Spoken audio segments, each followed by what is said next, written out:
বলেন ওয়াযাক্কির ফাইন্নাদ যিকরা তানফাউল মুমিনিন। আল্লাহ রাব্বুল আলামিন বলেন, ও আমার বান্দারা শুনিয়ে নাও ওয়াযাক্কির ফাইন্নাদ যিকরা, তোমরা আমার জিকির বারবার করতে থাকো। বারবার করলে কি ফায়দা হবে রে মুমিন? বারবার করলে এটাই ফায়দা হবে, তানফাউল মুমিনিন, ঈমানের উপকার আসবে। সকলে বলেন না সুবহানাল্লাহ। তাহলে ইসলামের কথা যদি আমি বারবার রিপিট করতে থাকি, আমার কি হবে? ঈমানের ফায়দা হবে। কি হবে? সকলে বলেন কি হবে? আমি কথা বলছি নাকি কোরআন বলছে? বারবার যদি ইসলামের কথা যদি আমি বলতে থাকি, তাহলে কি চাঙ্গা হবে?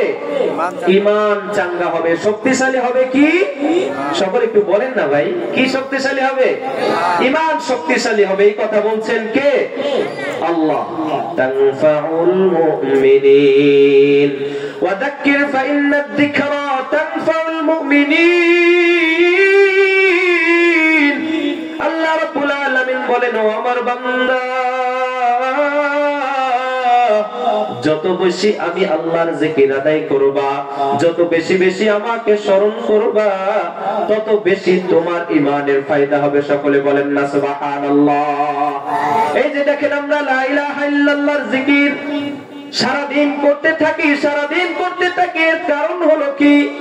আল্লাহর রাসূলের হাদিস আছে রে বন্ধু, আল্লাহর নবীর হাদিস আছে। আল্লাহর নবী বলেন, আমার উম্মতের মধ্য থেকে কোন উম্মত যদি প্রতিদিন 100 বার কালিমার জিকির করে, কয় শতবার? সকলে বলেন কয় শতবার? 100 বার যদি কোন আমার উম্মত 100 বার কালিমা আদায় করতে পারে নিয়মিত প্রতিদিন, কাল কিয়ামতের হাসরের ময়দানে আল্লাহ রাব্বুল আলামিন তার চেহারাকে পূর্ণিমার চাঁদের ন্যায় করে দেবে। বলেন না সুবহানাল্লাহ। পূর্ণিমার চাঁদের মতন করে দিবেন। কেন? বারবার জিকির করার কারণে। এখানে একবারের কথা বলা হয় নাই, বলা হয়েছে শতবার করো, তাহলে তোমার চেহারাকে পূর্ণিমার চাঁদের ন্যায় করে দিব। ও বন্ধু, ও কলিজার টুকরার যুবক ভাইরা, ও কলিজার টুকরার বাবারা, ও পর্দার আলের মা ও বোনেরা, আমি যে আয়াতখান আপনাদের সম্মুখে তেলাওয়াত করেছি, এই আয়াত অনেকবার আমরা শুনেছি, তারপরেও বারবার তেলাওয়াত করতেছি। এর কারণ হলো, যত বেশি আমার ভিতরে আল্লাহর জিকির হবে, তত বেশি এর আমার ঈমানের ফায়দা হবে। কথা বলেন ঠিক কিনা?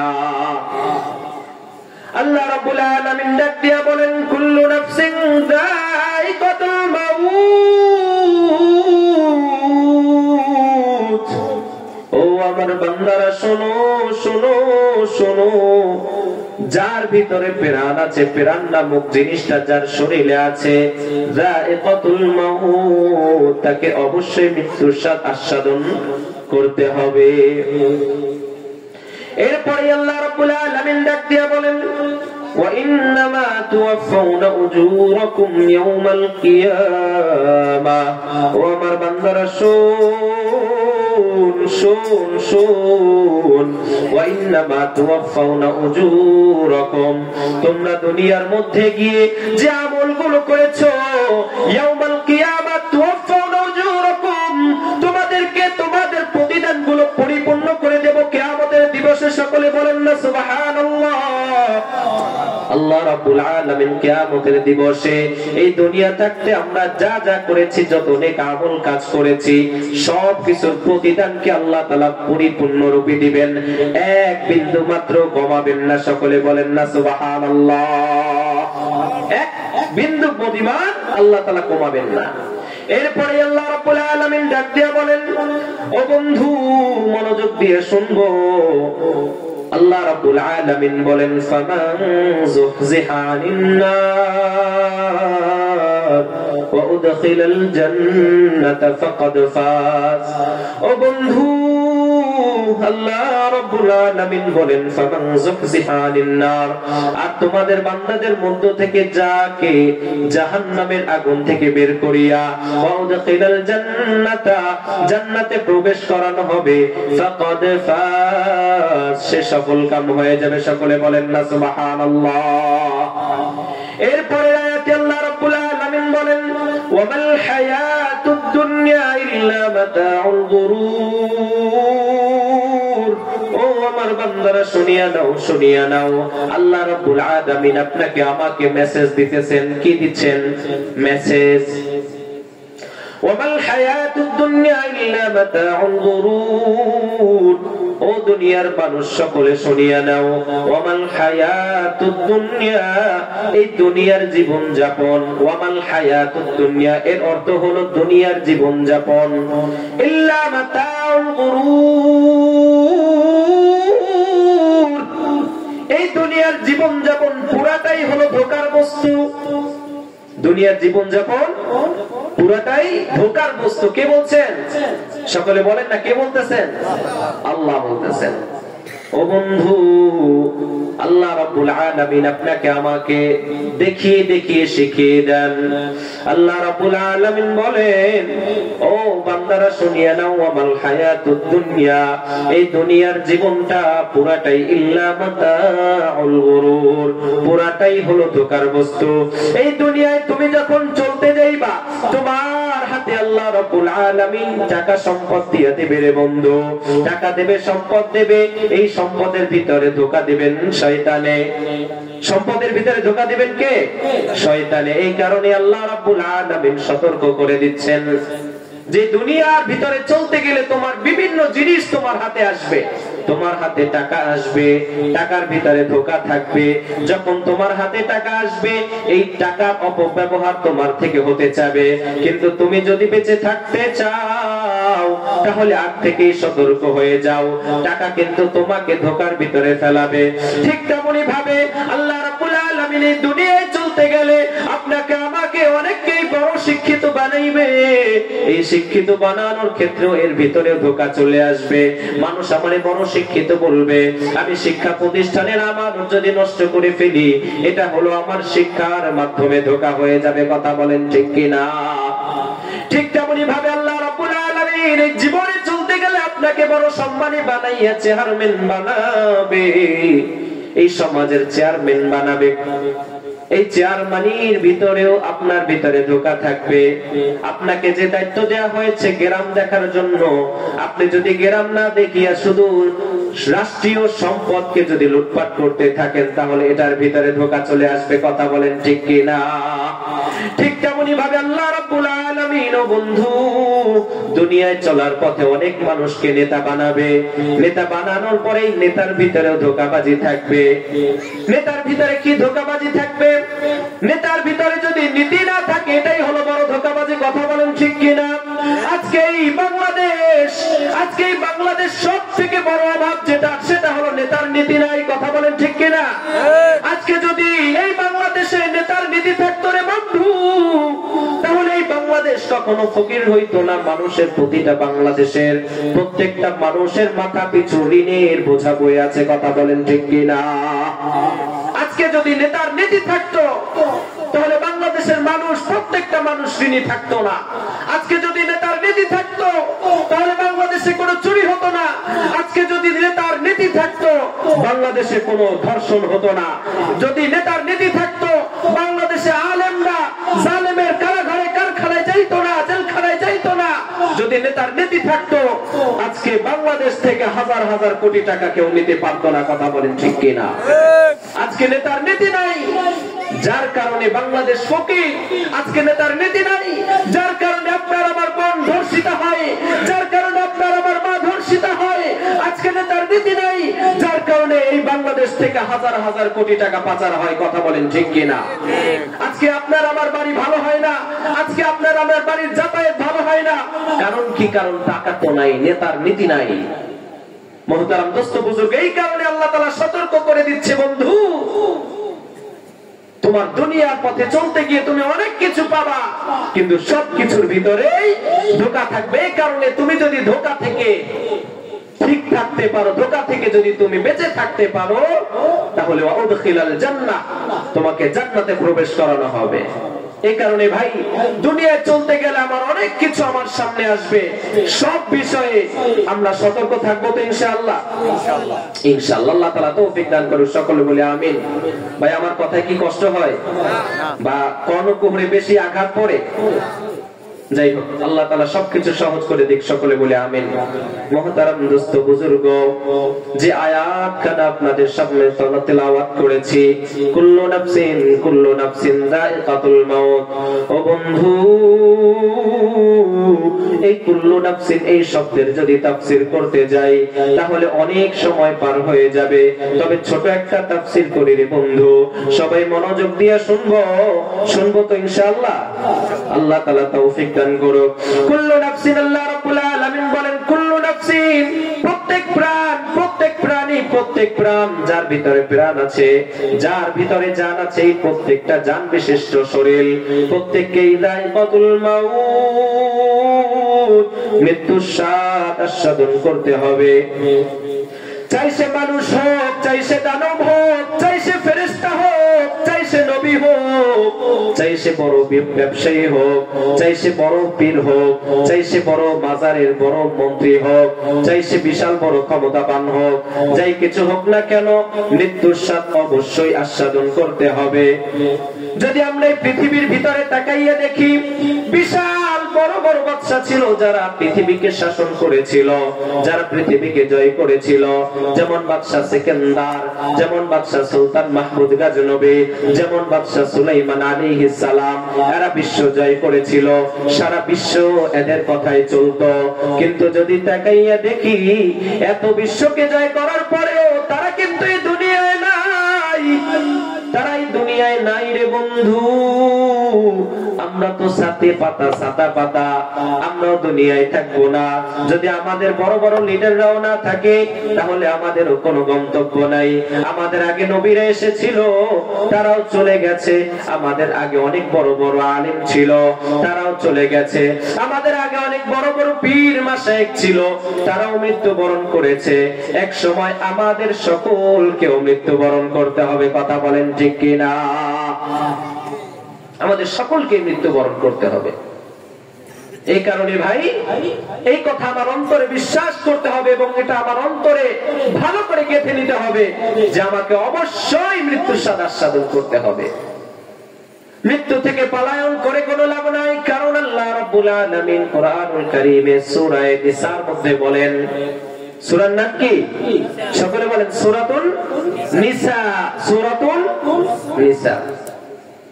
আল্লাহ রাব্বুল আলামিন বলেন, আইনামা তাকুনু ইউদরিকুমুল মাউতু ওয়ালাউ কুনতুম ফি বুরুজিম মুশাইয়াদা, আইনামা তাকুনু ইউদরিকুমুল মাউতু ওয়ালাউ কুনতুম ফি বুরুজিম মুশাইয়াদা। ও কুল দরুয়ার মুসলমান, সূরা নিসার মধ্যে আল্লাহ রাব্বুল আলামিন বলেন, আইনামা তাকুনু, ও মুসলমান, ও বান্দারা, তোমরা শুনিয়ে নাও, আইনামা তাকুনু, তোমরা যেখানেই থাকো না কেন। এতটুকুর অর্থ হলো, আইনামা তাকুনু, তুমি যেখানেই থাকো না কেন, ইউদরিকুমুল মাউতু, মওত তোমাদেরকে পাকড়াও করবে।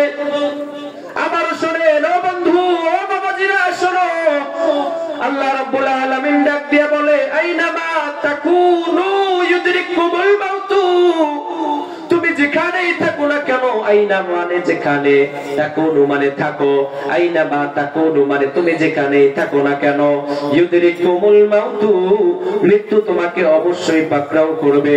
ওয়ালাউ কুনতুম ফি বুরুজিম মুশাইয়াদা, যদিও তুমি সুদৃঢ় দুর্গের ভিতরে থাকো না কেন, যদিও তুমি কিসে থাকো, সুদৃঢ় দুর্গের ভিতরে থাকো না কেন, মৃত্যু সেখানে গিয়ে উপস্থিত হবে। এবার আমরা হযরতে সুলাইমান আলাইহিস সালামের ওই জামানের একটা ঘটনা শুনবো। ও বন্ধু, কলিজার টুকরা যুবক ভাইয়ের একটু লক্ষ্য করে শুনবো, ও বাবাদের একটু লক্ষ্য করব। যদিও আমাদের কষ্ট হয়, তবু আল্লাহর জন্য কষ্টকে বিসর্জন দিতে রাজি আছি তো ইনশাআল্লাহ। আল্লাহ তাআলা কবুল করুক। হযরতে সুলাইমান আলাইহিস সালাম, সুলাইমান আলাইহিস সালাম এবং তার উজির আলা, এবং সাথে হইল মালাকুল মাউত আজরাইল আলাইহিস সালাম। এই তিনজন বসিয়া একত্রিত বসিয়া তারা তিনজন মিটিং করতেছে, পরামর্শ করতেছে। হযরত সুলাইমান আলাইহিস সালাম আলোচনা করতে করতে হযরত জিবরাইল আলাইহিস সালাম হঠাৎ করিয়া উজিরে আলার চক্ষুর দিকে একটু তাকাইলো। উজিরে আলার দিকে তাকানোর সাথে সাথে উজিরে আলার অন্তরে বিশাল বড় একটা কাঁপুনি দিয়া উঠলো। এই বন্ধু মনোযোগ দিয়ে শুনবো, অন্যদিকে আর কোনো মনোযোগ নাই। এবার কিছুক্ষণ আলোচনা করার পরে হযরত সুলাইমান আলাইহিস সালাম আলোচনা শেষ করার আগে হযরত জিবরাইল আলাইহিস সালাম সেখান থেকে চলে যায়। চলে যাবার পরে কিছুক্ষণ পরে আলোচনা শেষ হয়, পরামর্শ শেষ হয়। শেষ হবার পরে উজিরে আলা ডাক দিয়ে বলে, ও বাদশা সুলাইমান, ও বাদশা সুলাইমান, আমাদের সাথে তৃতীয় ব্যক্তি যে ছিল সে কে? এবার বাদশা সুলাইমান ডাক দিয়া বলে, ও উজিরে আলা, তুমি তাকে চেনো না? তুমি কেন তাকে চিনো না? সে তো সবার বাড়িতে বাড়িতে যায়, সবার ঘরে ঘরে যায়, সে বলো তোকে। এবার উজিরে আলা বুদ্ধি খাটাইয়া বলে, এই ব্যক্তি তো কোনো সাধারণ ব্যক্তি নয়, এ তো মানুষ নয় যে মানুষের বাড়িতে বাড়িতে যায়, এ নিশ্চিত কোনো ফেরেশতা হবে। এবার বাদশা সুলাইমান ডাক দিয়া বলে, ও উজিরে আলা, তুমি ধরতে পেরেছো, তুমি বুঝতে পেরেছো, এটা কোন সাধারণ মানুষ নয়, এটা হলো আজরাইল আলাইহিস সালাম। এই কথা বলার সাথে সাথে উজিরে আলা আবার কেঁপে উঠলো। উজিরে আলা বলে, তাই তো, যখন এই আজরাইল আমার দিকে তাকাইছিল তখন আমার অন্তরের ভিতরে ধুক ধুক করে কাঁপতেছিল। জানি না এখানে এসেছে, জানি না হতে পারে আমারও জান কবজ করে নিতে চাই, জানি না আমারও রূহ আমার শরীর থেকে বের করতে চাই। যেহেতু এখানে উপস্থিত হয়েছে, ও বাদশা সুলাইমান, আমি রাজপ্রাসাদে থাকতে চাই না, আমাকে তোমার আদেশের মাধ্যমে, আপনার বরকতের মাধ্যমে, আপনার আদেশ মেঘমালারা শুনে, ওই মেঘমালার মাধ্যমে আমাকে অনেক বিশাল বড় একটা পাহাড়ে পাঠাইয়া দেন, যেখানে সাধারণত কেউ থাকে না। এবার বাদশা সুলাইমান উজিরে আলারে ডাক দিয়া বলে, ও উজিরে আলা, ওই মেঘের উপরে বসো। এবার মেঘের উপরে বসার সাথে সাথে বাদশা সুলাইমান ডাক দিয়া বলে, ও মেঘ, যাও যাও যাও, ওকে দূর পাল্লার যে পাহাড় আছে সেই পাহাড়ের চূড়ার ভিতরে রেখে আসো। সেই মেঘমালা হযরতে সুলাইমান আলাইহিস সালাম, সুলাইমান আলাইহিস সালামের আদেশ পাওয়া মাত্রই সাথে সাথে মেঘমালায় উড়াল দিয়া উজিরে আলাকে নিয়ে এক পাহাড়, দূর দেশের এক পাহাড়ের চিপায়ে, দূর দেশের এক পাহাড়ের গর্জনে গুহার ভিতরে রেখে আসে। রাখার একটুখান পরেই আল্লাহ রাব্বুল আলামিনের আদেশ চলে আসে। আজরাইল আলাইহিস সালামকে ডাক দিয়া বলে, ও আজরাইল, এদিকে আয়, যা যা যা, অমুক গুহার চূড়ায় একজন বান্দা আছে, ওর হায়াত শেষ হয়ে গেছে, যা যা ওর দেহ থেকে তার শরীরের রূহটা বের করে নিয়ে আয়। আল্লাহ রাব্বুল আলামিন হযরতে আজরাইল আলাইহিস সালামকে ডাক দিয়া বলে, যাও যাও যাও, অমুক গুহার চূড়ায় একজন বান্দা বসে আছে, অমুক পাহাড়ের গুহায় একজন বান্দা বসে আছে, আর হায়াত শেষ হয়ে গেছে, যাও ওর হায়াত শেষ হয়ে গেছে, ওর জানটা কবজ করে নিয়ে আসো। এবার আজরাইল আলাইহিস সালাম সেই পাহাড়ের চূড়ায় চলে যায়। পাহাড়ের চূড়ায় যাবার পরে আজরাইল তো নিজে অবাক, আজরাইল নিজে অবাক হয়ে গেল। অবাক হয়ে উজিরকে জিজ্ঞাসা করে, উজির, অল্পক্ষণ কিছুক্ষণ আগেই তোমাকে দেখেছিলাম হযরতে সুলাইমান আলাইহিস সালামের রাজপ্রাসাদে, তুমি তো কোনো ফেরেশতা না, তুমি তো কোনো কিছুই না, তুমি এত দ্রুত এখানে আসলা কেমনে?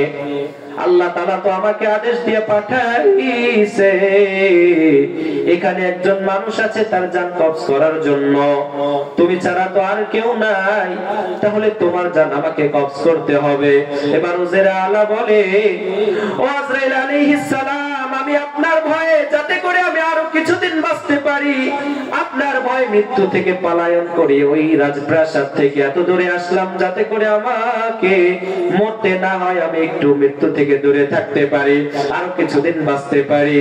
এবার আজরাইল আলাইহিস সালাম বলেন, আর সময় নাই, আর সময় নাই, তুমি যেখানেই যাও না কেন, তুমি যেখানেই পলাও না কেন, যে গর্তের ভিতরেই থাকো না কেন, তোমার হায়াত শেষ হয়ে গেলে আল্লাহর আদেশ যখন চলে আসবে তখন অবশ্যই সেখানে আমি হাজির হয়ে যাব। তাহলে পলায়ন করে লাভ হলো ভাই? তাহলে আল্লাহর আয়াত সঠিক নাকি বেঠিক? আল্লাহর আয়াত খাটলো কি খাটলো না?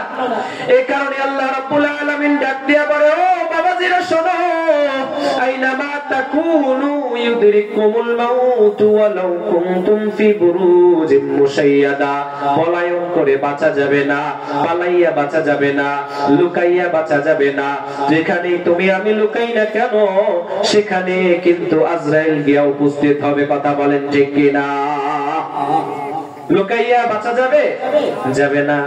আবার আল্লাহ রাব্বুল আলামিন সূরা জুমার ভিতরে বলেন, কুল ইন্নাল মাউতাল্লাযী তাফিরুনা মিনহু ফাইন্নাহু মুলাকীকুম সুম্মা তুরাদ্দুনা ইলা আলিমিল গায়বি ওয়াশ শাহাদা ফায়ুনাব্বিউকুম বিমা কুনতুম তা'মালুন। ও নন্দাইলের মুসলমান, ও বাবাজিরা আমার, আল্লাহ রাব্বুল আলামিন তার নবীকে ডাক দিয়া বলে, ও নবী গো আমার, আপনি আপনার উম্মতদেরকে বলিয়া দিন, কুল ইন্নাল মাউতাল্লাযী, আপনি বলিয়া দিন, ইন্নাল মাউতাল্লাযী তাফিরুনা মিনহু, যে নিশ্চয় মাউত, তাফিরুনা মিনহু ফাইন্নাহু মুলাকীকুম, যে মাউত থেকে তুমি আমি পলায়ন করি। তাফিরুনা মানে পলায়ন করা, ইন্নাল মাউতা মানে নিশ্চয় মাউত, ইন্নাল মাউতাল্লাযী তাফিরুনা মিনহু, যে মাউত থেকে আপনি আমি পলায়ন করি, ফাইন্নাহু মুলাকীকুম, সেই মাউত অবশ্যই আপনার আমার সাথে সাক্ষাৎ করবে। ও বন্ধু, ও আমার পর্দার আড়ালের মা বোনেরা, একটু লক্ষ্য করে শুনবো। এরপরে আল্লাহ রাব্বুল আলামিন বলেন, সুম্মা তুরাদ্দুনা ইলা আলিমিল গায়বি ওয়াশ শাহাদাতি ফায়ুনাব্বিউকুম বিমা কুনতুম তা'মালুন, অবশ্যই এগুলোর পরে আমি আল্লাহ তাআলার কাছে তোমাদের সকলকে ফিরতে হবে। ফায়ুনাব্বিউকুম বিমা কুনতুম তা'মালুন, আর আমি যখন তোমরা আমার কাছে আসবা, ফায়ুনাব্বিউকুম, আমি তোমাদের সকলকে বলিয়ে দেব, বিমা কুনতুম তা'মালুন, তোমরা দুনিয়ার মধ্যে যা যা করেছো, ফায়ুনাব্বিউকুম, আমি তোমাদের সব কিছু বলিয়ে দেব। তাহলে আমরা দুনিয়া থাকতে যা কিছু করেছি আল্লাহ তাআলা সবকিছু কিন্তু আমাদেরকে এক একটা করে ধরাইয়া দিবে। বান্দা, তোকে আমি নিয়ামত দিয়েছিলাম রে মুমিন, একটু লক্ষ্য করিয়া দেখি আল্লাহ তাআলা আমাদেরকে নিয়ামত দিয়ে ভরপুর করে দিয়েছে, কিন্তু নিয়ামতের না শুকর না শুকরিয়া আমাদের দ্বারা ভরা। কাল কিয়ামতের দিবসে কিন্তু আল্লাহ তাআলা জিজ্ঞাসা করবে, দুনিয়ার মধ্যে অনেক নিয়ামত দিয়েছিলাম, কই আমার নিয়ামতের শুকরিয়া কই? এইভাবে আল্লাহ কিন্তু জিজ্ঞাসা করতে থাকবে। মুহতারাম দোস্ত বুজুর্গ, এরপরে আবার একটা আয়াত তেলাওয়াত করতেছি। আল্লাহ রাব্বুল আলামিন ডাক দিয়ে বলেন, আম হাসিবাল্লাযীনা জাতারাহুস সাইয়্যাতি আইয়াজআলাহুম কাল্লাযীনা আমানু ওয়া আমিলুস সালিহাত সাওয়াআম মাহইয়াহুম ওয়া মামাতুহুম সাআ মা ইয়াহকুমুন। আল্লাহ রাব্বুল আলামিন ডাক দিয়ে বলে, ও আমার বান্দারা শুনিয়া নাও, আল্লাহ রাব্বুল আলামিন বান্দাদেরকে জানাইয়া দেয়, ও আমার বান্দারা শোনো, নাফরমান বান্দা যারা আছে আর নেককার বান্দা যারা আছে, যারা নাফরমান বান্দা তারা যদি এটা চিন্তা করে যে আমাদের জীবন যাপন, আমাদের হায়াত, জীবিত হওয়া, আবার মৃত্যুবরণ করা, এগুলো নেককার বান্দাদের সাথে মিলে যাবে, না না না, মিলে যাবে না। বরং আল্লাহ রাব্বুল আলামিন ডাক দিয়া বলেন, সাআ মা ইয়াহকুমুন, যে সমস্ত লোকেরা এই চিন্তাধারা করে, যে সমস্ত বান্দারা এই চিন্তাধারা করে, যে সমস্ত নাফরমান বান্দারা, যে সমস্ত আল্লাহর দুশমনেরা এই চিন্তাধারা করে যে নেককার বান্দারা যারা সৎ আমল করে তারা যেমন মৃত্যুবরণ করবে আমরাও তেমন মৃত্যুবরণ করব। না না না, আল্লাহ রাব্বুল আলামিন ডাক দিয়া বলে সাআ মা ইয়াহকুমুন, যারা এই চিন্তাধারা করে তাদের এই চিন্তাধারাই হলো নষ্টামি। তাহলে আয়াত থেকে আমরা কি বুঝলাম? যে যারা নাফরমানি করে, যারা আল্লাহর দুশমন, যারা আল্লাহর ইবাদত করে না তারা, আর যারা আল্লাহর ইবাদত করে, আল্লাহর সৎ আমল করে, দুনিয়াবি সব কাজ বাদ দিয়ে যারা আল্লাহর পাগল তারা, আর যারা নাফরমান তারা কখনো এক সমান হতে পারবে না। তাদের মৃত্যু কখনো এক সমান হবে না। এই যে এক সমান হবে না, এটা প্রমাণ হলো হযরত ইব্রাহিম আলাইহিস সালাম। ও বন্ধু, হযরত ইব্রাহিম আলাইহিস সালামের সামনে যে আজরাইল আলাইহিস সালাম উপস্থিত, আজরাইল আলাইহিস সালামকে ডাক দিয়া বলে, ও বন্ধু আজরাইল, তুমি তো আমাদের সামনে স্বাভাবিক আসো, তোমাকে দেখে তো আমার কোনো ভয় লাগে না, তুমি আমার কাছে যেভাবে আসো এইভাবেই কি নাফরমান বান্দাদের সামনে হাজির হও। তখন আজরাইল আলাইহিস সালাম বলেন, ও নবী, ও হাবিব, না না না, আমি সবার সামনে একরকম যাই না। যারা নেককার তাদের সামনে অনেক সাজুগুজু করে যায়, আর যারা বদকার, যারা নাফরমান, যারা আল্লাহর দুশমন তাদের সামনে অনেক ভয়ঙ্কর হয়ে যায়। এবার ইব্রাহিম আলাইহিস সালাম ডাক দিয়া বলে, ও বন্ধু, তুমি বদকার যারা নাফরমান তাদের সামনে কেমনে উপস্থিত হও আমাকে একটু দেখাও। এবার আজরাইল আলাইহিস সালাম নবীকে বলে, ও নবী, ও আল্লাহর বন্ধু, না না, আমি ওইটা দেখাইতে পারবো না, আমি যদি ওইটা দেখাই আপনি নবী সহ্য করতে পারবেন না। ইব্রাহিম আলাইহিস সালাম ও নাসর বান্দা, সে দেখেই ছাড়বে। বারবার রিকোয়েস্ট করতেছে আজরাইল আলাইহিস সালামকে, ও ফেরেশতা বন্ধু, আমি একটু দেখতে চাই যারা আল্লাহর নাফরমান বান্দা তাদের সামনে তাদের জান কবজ করার সময় আপনার সুরতটা কেমন হয়। এই কথা বারবার বলার পরে এবার আজরাইল আলাইহিস সালাম বলল, ও নবী, আপনি একটু অন্যদিকে তাকান। ও বাবা, একটু লক্ষ্য করিয়া শুনবো। ও পর্দার আড়ালের মা, ও পর্দার আড়ালের বোন, এই আজরাইল আলাইহিস সালাম এবার বিশাল বড় আকৃতির হইয়া যায়, তার চোখগুলো বিশাল বড় বড় হইয়া যায়, তার চোখগুলো থেকে কেমন যেন জাহান্নামের আগুনের ফুলকি বের হতে থাকে, তার শরীর থেকে এত বিচ্ছিরি গন্ধ আসতে থাকে, তার শরীরের লোমগুলো বিশাল বড় বড় হইয়া যায়। এবার আজরাইল আলাইহিস সালাম নবীকে ডাক দিয়া বলে, ও নবী, এবার আপনি আমার দিকে তাকান, আমি এই সুরতে বদকার যারা নাফরমান তাদের সামনে হাজির হই। এই কথা বলার পর নবী আমার আজরাইল আলাইহিস সালামের দিকে তাকান। আজরাইল আলাইহিস সালামের দিকে তাকানোর সাথে সাথে সাথে সাথে বেহুশ হইয়া যায়। এরপরে আল্লাহর নবী কিছুক্ষণ পরে হুশ ফিরে আসে। হুশ ফিরে আসার পরে এবার আজরাইল আলাইহিস সালাম স্বাভাবিক অবস্থা হয়ে যায়।